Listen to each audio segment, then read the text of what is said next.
Black Phone 2 with Ethan Hawke. So I have a review for the first movie. I really like the first movie.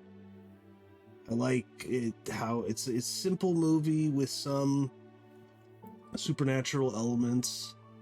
This so it's also shorter than this one.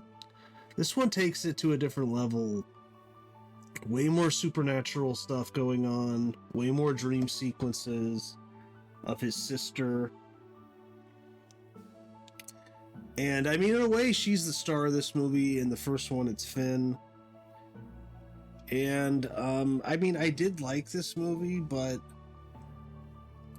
I think it's too long, and it just kind of ruins the simplicity of the first one. But the question is, what are you going to do for a sequel to Black Phone 1? And this is all spoilers. I would recommend the movie if you like the first one. I don't think it's like terrible or anything like that. Scott Derrickson did a great job directing it again. He's a really good director. He knows what he's doing. The screenplay's, not bad. I think the first one's better. But yeah, I'd recommend it, but so this takes place a few years later. It's 1982. This movie's definitely very influenced by Nightmare on Elm Street, and The Thing too. I'd say because there's Finn has a poster of The Thing in his room. 1982 is when The Thing came out. A lot of it takes place at this Christian camp, and it's very cold. The weather. There's a lake nearby. Like just the cold. Everything's frozen. Kind of reminds me of The Thing, but definitely Nightmare on Elm Street. I mean, if the original's more like, which is not really, but in a way it's more simple, like a Michael Myers movie or something like that. And this is like a Freddy Krueger movie. I mean, he's like Freddy. She's having the sister Gwen is having these visions of the grabber. And then she has visions of her mom at this camp in Colorado, and she wants to go there and investigate. The dad doesn't like this because he doesn't really like religion, but she's very religious, obviously. She's very religious in the first movie. And she's going to go with this guy, Ernesto, who... his brother got kidnapped and killed in the first movie, and they kind of have like a budding romance. They go to a Duran Duran concert, and there's this funny thing about, she's like, it's not a date, and Finn's like, it definitely is a date, and it definitely is a date. The guy's interested in her, and in the last minute, Finn's like, okay, I'll go, and they can be camp counselors in training. And they get there, and the place is snowed in. They barely get there, and the camp's been canceled because it's too cold. There's only like there's I mean, this movie really has like 10 people in it, maybe at most, in reality, except for the very beginning, where Finn's like beating up a kid. So kind of he's become more of a bully, but he's like, well, the kid started this fight with me, I just ended it.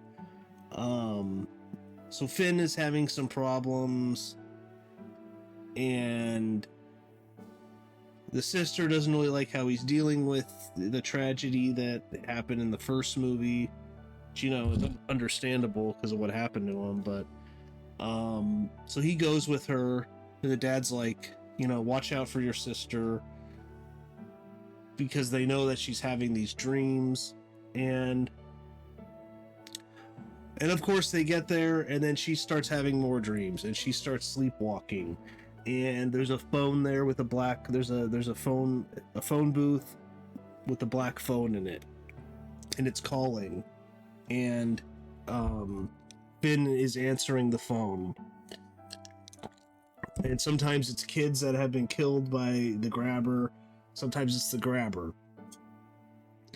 And long story short, you find out that the grabber is in hell and he's able to reach out, and he wants to have revenge for what Finn did to him because he killed his brother, and now he wants to kill Finn's sister.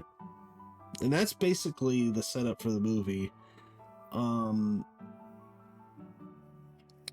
I did like it, though. If you're a fan of Nightmare on Elm Street especially, I'd say check this out. I'm not the biggest Nightmare on Elm Street guy. I mean, I like the first, like, couple of them.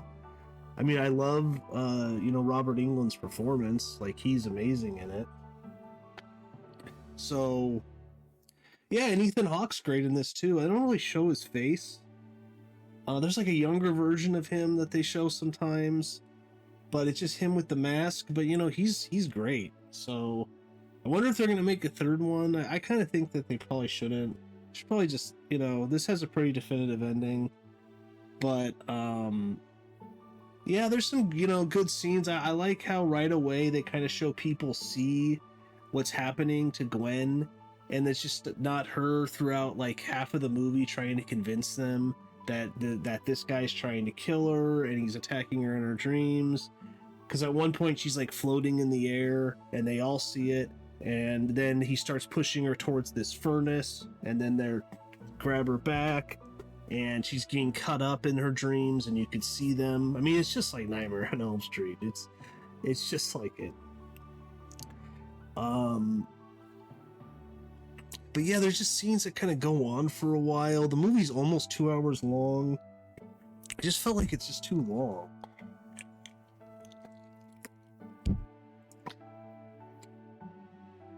I did like the guy who plays Ernesto. I liked him.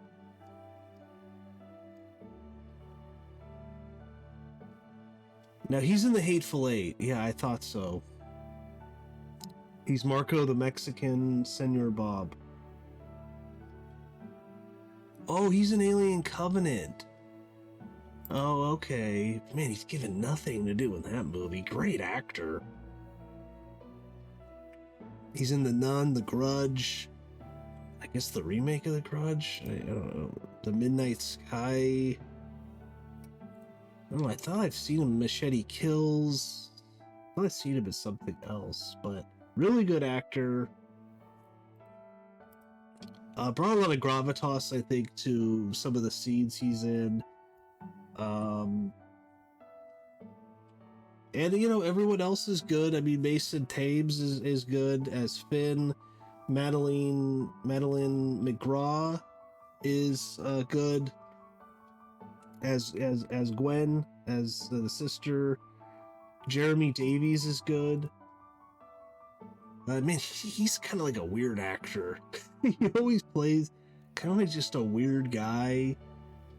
He was in Lost. He's really good in that, but he's an interesting actor. I'd like to see him in more stuff. I was saying to my mom, like, man, does he, like, look like Charles Manson? Doesn't he? Like, he looks just like Charles Manson. Like, and he even kind of, like, has weird things about him, quirks that seem like he could play Charles Manson. Definitely.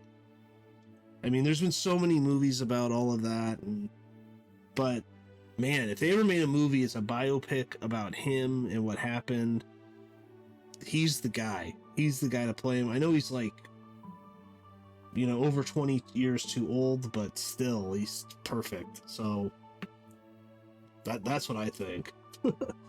But yeah, good actor. He's in Lost. He's in Rescue Dawn. That's right. Okay. Oh, he's in a movie called Helter Skelter. Maybe he has played Charles Manson. It's a television movie written and directed by John Gray. I guess he has played Charles Manson. Oh, wait. Yeah, Jeremy Davies is... Okay, there we go. But it's a television movie I've never seen, so... But that makes sense. They made it like 20 years ago, and... yeah, so there you go. But maybe like, a big budget movie about it, but Anyways, so really good cast. I had no problem with the acting. I just think some of the dream sequences, there's too many dream sequences and they just go on too long. Some scenes go on too long. And then at the end, there's this huge fight on the ice, which was pretty cool, actually. I like that. I like all this stuff on the lake, the cracking of the ice. Ethan Hawke has like skates that are like frozen to his legs, which looked cool. For some reason, his face is all burnt. I guess that's because he's been in hell. And then at the end, when he's on the lake, he takes off part of his mask and like rips off part of his face. He's like a zombie.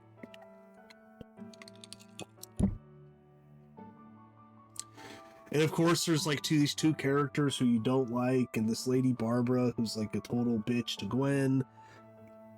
And you just don't like them, and they kind of get their comeuppance. So yeah. But I did like the movie, just not as good as the first. I'd probably give it like a 3 out of 5. So maybe later I'll return to it and like it more.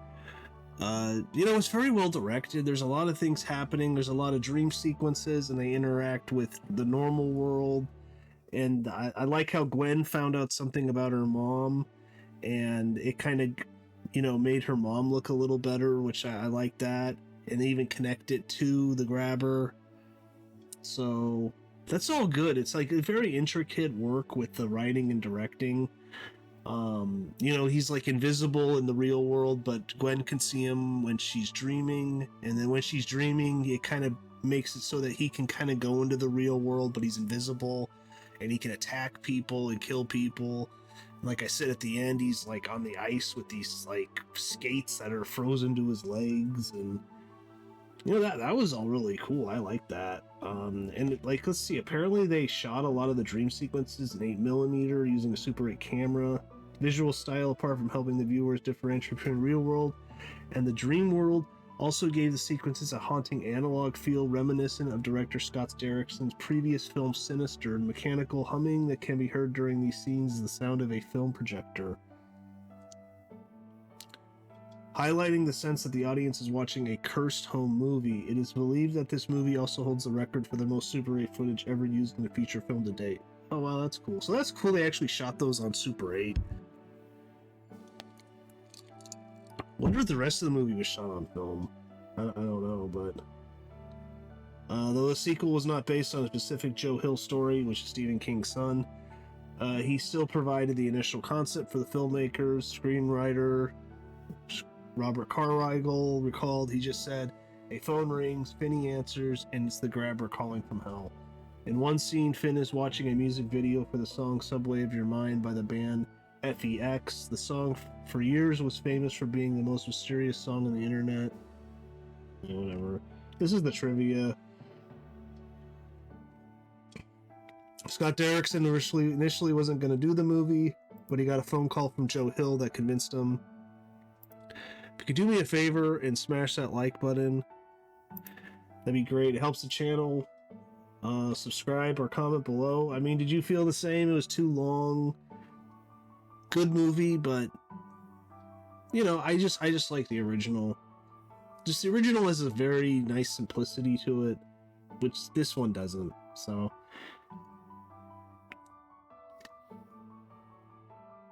the grabber quotes Dante's Inferno, Canto 3. The words engraved on the entrance to hell are "Abandon all hope, ye who enter here." Also, Dante's depiction of the ninth and final circle of hell is a frozen lake. Canto 31. The grabber tells Finn hell is in flames, it's ice. Movie was shot in Toronto, Ontario, Canada. Toronto and Ontario.